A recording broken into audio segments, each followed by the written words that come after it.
Did you want to see some brochures? Found them. Nia Vardalos rose to fame with her 2002 film, My Big Fat Greek Wedding, for which she was nominated for an Academy Award for Best Writing, a Golden Globe for Best Actress, and a Screen Actors Guild Award. Now, Vardalos is winning over audiences on stage at New York City's Public Theater, where she is starring in an encore presentation of Tiny Beautiful Things, which the New York Times has called a handkerchief-soaking meditation on pain, loss, and forgiveness, and a play that works beautifully as a sustained theatrical exercise in empathy.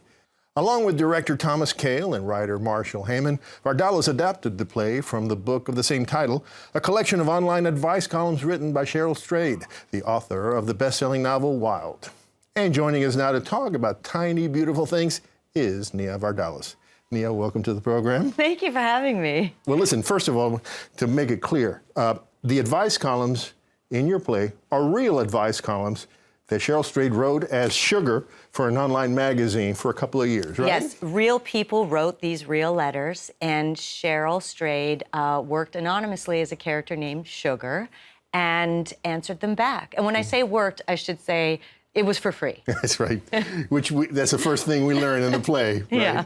Yeah, I'm so busy. Okay, I'll do it. Yeah. Right. Yeah. You know, but I have to confess, when I first heard about the play, before I went to see it, I didn't know the book.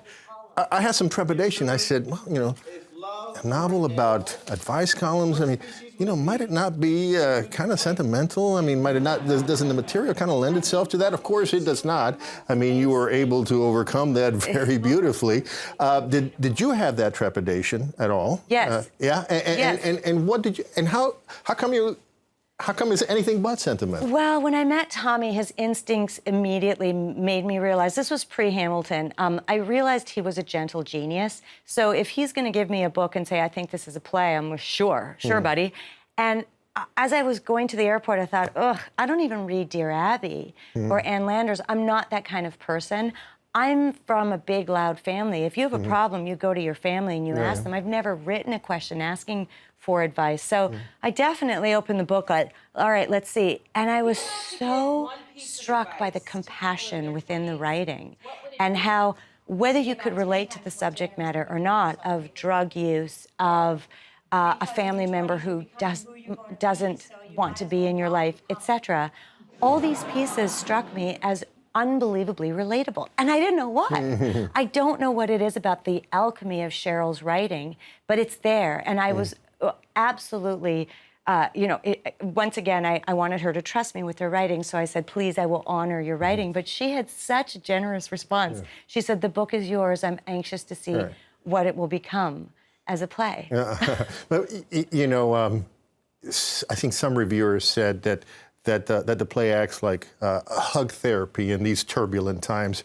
But I think it acts more like a mirror in these turbulent times. You know, where you look at it and suddenly you see the faces of all other human beings, even the ones you don't like, and then you say to yourself, oh, wow, you know, they're suffering, their pain. It's just like mine. Yeah. It makes such a profound difference. Am I overreading this, or was that what you thought about it too? I did. I found an incredible unity in the writing. I found that, again, whether I could relate to the letter writers or Cheryl's response, I was touched by it because it makes you realize we're all going through something, especially now. And the only way we might get out of these turbulent times is perhaps to listen to each other. Right. I'm not saying that a play is the salve for what's happening right now, but perhaps it's a step forward.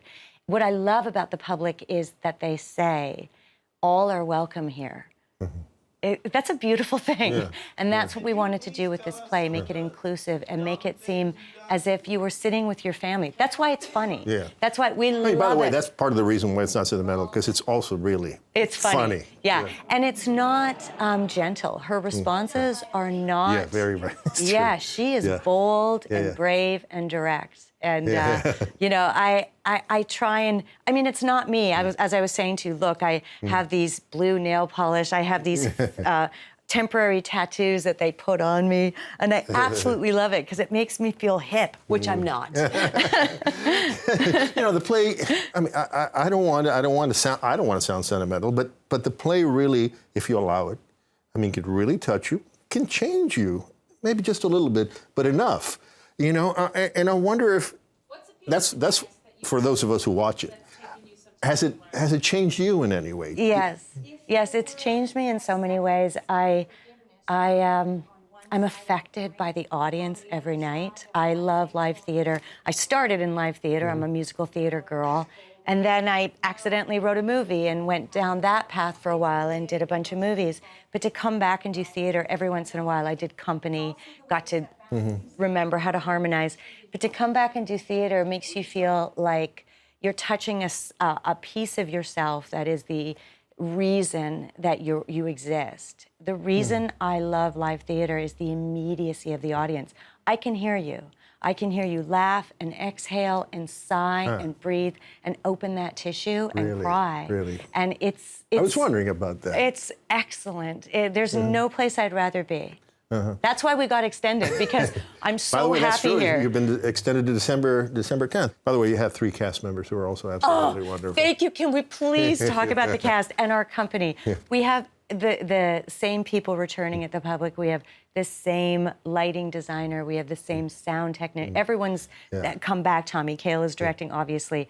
But what we have this time is Natalie Willems-Torres, of course, has come back.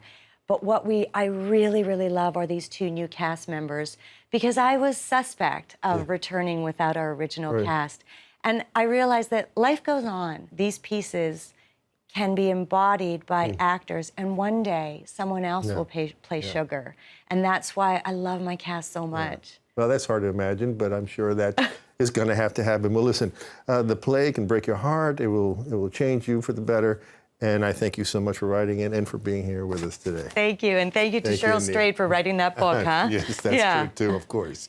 Tiny Beautiful Things will be playing through December 10th at the Public Theater as part of the Public's Astor Anniversary season, commemorating the opening of the theater 50 years ago. For more information, please log on to metrofocus.org.